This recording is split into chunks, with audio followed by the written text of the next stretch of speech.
और बिहार की सियासत से जुड़ी हुई अहम खबर है। एआईएमआईएम के लेटर पर आरजेडी का जवाब आ गया है। चुनाव ना लड़कर भी मदद कर सकते हैं ओवैसी। बीजेपी को हराने के लिए चुनाव ना लड़े ओवैसी। ओवैसी को पता है चुनाव लड़ने और ना लड़ने पर क्या होता है। नफरत की राजनीति हराने पर फैसला लें ओवैसी। एआईएमआईएम के बिहार इकाई के अध्यक्ष अख्तरुल ईमान ने लालू यादव को पत्र लिखकर महागठबंधन में शामिल होने की इच्छा जताई थी और उसके बाद एक टका सा जवाब आरजेडी की तरफ से एआईएमआईएम यानी ओवैसी की पार्टी को दे दिया। देखिए, मैं एक ही बात कहूंगा, ओवैसी साहब मूलतः मैं उनका बेस हैदराबाद में है। उनके चुनाव लड़ने से क्या होता है नहीं होता है ये ओवैसी साहब भी जानते हैं, उनके सलाहकार भी जानते हैं। अगर आपकी मंशा है कि बीजेपी की अधिनायकवादी चरित्र को शिकस्त दी जाए, अगर नफरत की उनकी राजनीति को शिकस्त दी जाए, तो कई दफ़ा चुनाव ना लड़ने का फैसला भी उसी तरह का फैसला होगा। मुझे उम्मीद है उस पर विचार करेंगे। और 2025 में ओवैसी की पार्टी लालू की पार्टी के साथ गठबंधन की डिमांड कर रही है, लेकिन आखिर ये नौबत आई क्यों, ये जानने के लिए आपको 2020 के चुनाव के नतीजे याद दिला देते हैं। ओवैसी ने कुल 20 सीटों पर चुनाव लड़ा था। 5 सीटों पर एआईएमआईएम उम्मीदवार जीते थे। 4 सीटों पर तीसरा स्थान हासिल किया था। 4 विधायक आरजेडी में शामिल हो गए। एआईएमआईएम के पास अभी केवल एक विधायक है। सभी सीटें बिहार के सीमांचल में जीती थी और सीमांचल में मुस्लिम आबादी अधिक है, उसका बाहुल्य है और ये वजह है कि इस इलाके में ओवैसी की पार्टी का प्रभाव भी रहा है।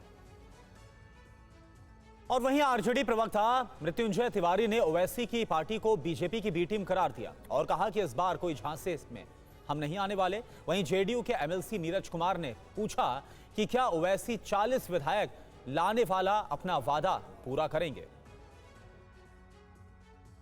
एआईएमआईएम का जो ट्रैक रिकॉर्ड रहा है वो ये बताता है कि उन्होंने बीजेपी की बी टीम बनकर के काम किया है, बीजेपी को फायदा पहुंचाने के लिए काम किया है। इस बार कहीं कोई झांसे में आने वाले नहीं हैं और जिनको भी ये चिंता है सांप्रदायिक शक्तियों को रोकने की, वो सीधे तौर पर देख रहे हैं तेजस्वी यादव जी के नाम का बिहार में सुनामी है। इसमें कोई बाधा डालना चाहेगा, इस बार जनता उनके भ्रम में नहीं आएगी, कोई मुगालते में ना रहे।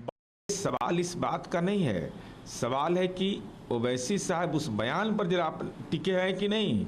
कि आपने कहा था कि 4 मेरा एमएलए तोड़ा है, हम 40 लेंगे, लेकिन आपको राष्ट्रीय जनता दल और इंडी गठबंधन का अंदरूनी मामला है, लेकिन परिपाटी तो रही है, ये सर्वविदित रहा है कि बिना कुछ दान और जकात के मुस्कुराता नहीं है राष्ट्रीय जनता दल। तो जब तक उस प्रक्रिया के तरफ नहीं आगे बढ़िएगा, अपना दरवाज़ा ओवैसी साहब खोलिए और तब उधर लालू जी का पट खुलेगा। बिना उसके दरवाज़ा तो नहीं खुलना है। दरवाज़ा पर तो अलीगढ़ का ताला लगा हुआ है कि जब तक दान अथवा जकात नहीं, तब तक गठबंधन नहीं। तो बिहार में मुस्लिम वोटर्स को लेकर क्या नए समीकरण बनते हुए नजर आ रहे हैं? आइए आपको बताते हैं कि महागठबंधन को मुस्लिम वोट आखिर कितना मिलता है। लोकसभा चुनाव की अगर बात की जाए तो 2019 में 89% मुस्लिम वोट मिला महागठबंधन को और 2024 के लोकसभा चुनावों में 87%। इसके अलावा विधानसभा चुनाव की अगर बात की जाए तो 2015 के विधानसभा चुनावों में 84% मुस्लिम वोट महागठबंधन के खाते में गया। वहीं 2020 में ये परसेंटेज रही 76% वोट मुस्लिम वोट महागठबंधन के खाते में गया। और एआईएमआईएम के लेटर पर टीवी 9 से बोले जीतन राम मांझी, अपना दाग धोना चाहते हैं ओवैसी। बीजेपी की बी टीम का टैग हटाना चाहते हैं। ओवैसी गलत ट्रैक पर जा रहे हैं। जीतन राम मांझी का बयान, तेजस्वी के लोग लॉ एंड ऑर्डर बिगाड़ते हैं, जमीन हड़पते हैं। बिहार के पूर्व मुख्यमंत्री जीतन राम मांझी जी हैं। सर, आप बताएं कि ये जो बिहार में भी पॉलिटिक्स चल रही है, एमआईएम ने एक ऑफर दिया है तेजस्वी को कि वो उनके साथ जाना चाहते हैं।